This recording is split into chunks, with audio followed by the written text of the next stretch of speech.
Doctor को वालिदैन से जान का खतरा। सियालकोट में पसंद की शादी करने वाली MBBS डॉक्टर के वालिदैन उसकी जान के दर पे। डॉक्टर सना ने कहा है कि बहुत जल्द कत्ल कर दी जाऊंगी।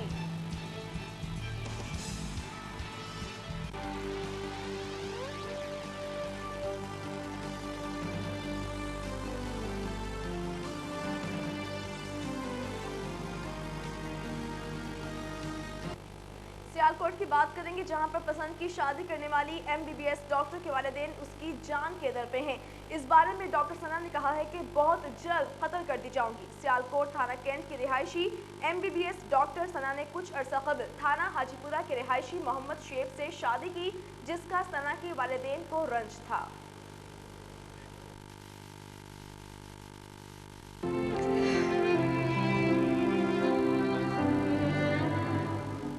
मैं MBBS डॉक्टर हूँ, अक्ल समझ रखती हूँ। और दूसरा, ये मेरी शादी इनकी रजामंदी से हो रही थी।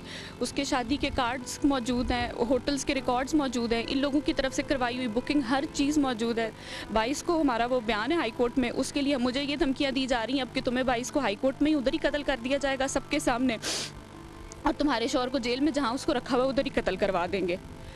मेरा कसूर तो मुझे अभी तक नहीं समझ आ रहा कि क्या है। इस्लामी तरीके से शादी कर रहे थे, माँ बाप की रजामंदी से शादी हो रही थी। ये जो भी इन लोगों ने किया, शादी से एक दिन पहले मुझे मेरे बाप ने अगवा करके पेशावर में छोड़ दिया। मुझे तो कुछ नहीं समझ आई कि उन लोगों ने ये सब कुछ क्यों और किस वजह से किया है, लेकिन जो भी हुआ है हमारे साथ बहुत ज़्यादा ज़्यादती हुई है। इसी बिना पर सना के वालिदैन ने उसके खावंद पर झूठा मुकदमा दर्ज करवाया और उस पर 2 मरतबा कातिलाना हमला भी करवाया। सना ने द न्यूज़ से बातचीत करते हुए कहा कि मुझे अपने वालिदैन से मुसलसल कत्ल की धमकियां मिल रही हैं और मेरे अपने ही मेरी जान के दर पे हैं। डॉक्टर सना ने वज़ीर आज़म और चीफ जस्टिस ऑफ पाकिस्तान से इंसाफ का मुतालिबा किया है। लेने के लिए घर से बाहर नहीं निकल सकते कि वो हर वक्त हमारे घर के आगे खड़े रहते हैं, और जो कोई बाहर निकले तो धमकियां देते हैं और गलत हरकतें करते हैं। इतने ज़्यादा मुझे जिससे भी कहते हैं, मैं हाथ जोड़ के अपील करती हूँ चीफ जस्टिस पाकिस्तान से, वज़ीर आला से, चीफ जस्टिस हाई कोर्ट से कि खुदा के लिए कोई हमारी मदद के लिए आए। मुझे कंफर्म है, मुझे ये पता है कि वो मुझे नहीं छोड़ेंगे। वो 22 तारीख को मुझे कत्ल करवा देंगे और मेरे शौहर उनको जेल में खुदा ना खास्ता को नुकसान पहुंच गया तो ना मेरे पास उसके बाद कोई सहारा है और ना मेरे ससुराल वालों के पास। और इसी तमाम सूरत हाल पर हम मजीद बातचीत करेंगे। इस वक्त हमारे साथ मौजूद है द न्यूज़ के नुमाइंदे मोहम्मद इशफाक ये बताएगा कि तमाम मामला आखिर है क्या। सना का बयान हम सुन चुके हैं। सना का इस बारे में ये कहना है कि वालिदैन की मर्जी से ही शादी हो रही थी, शुएब से ही शादी हो रही थी। तो फिर ऐसा हुआ क्या कि वालिदैन ने सना को भी अगवा करवा दिया और उसके जो शादी जिससे होनी थी उस शख्स को भी अगवा करवा दिया? क्यों छुपाया गया इन लोगों को? ये तमाम तर मामला आखिर है क्या? जी, ये 2009 में डॉक्टर सना ने जो है वो अपनी मर्जी से अपने वालिदैन की इजाज़त के बगैर शुएब के साथ जो है वो निकाह किया, और जब इन्होंने निकाह कर लिया तो निकाह करने के बाद सना ने अपने वालिदैन को बताया कि मैंने जो है अपनी मर्जी से निकाह कर लिया है। तो फिर बाद में सना के और शुएब के वालिदैन जो है रजामंद हो गए कि हम इनकी शादी कर देंगे। फिर बाकायदा 2012 में जो है इनकी बाकायदा जिस तरह से रूटीन में 2011 में रूटीन में इनकी शादी के सारे एहतमाम किया गया, शादी के कार्ड छपे, बल्कि मेहंदी की रसूमात भी जो हैं वो भी अदा कर दी गई। फिर जिस दिन रुखसती का टाइम था तो रुखसती के वक्त जो है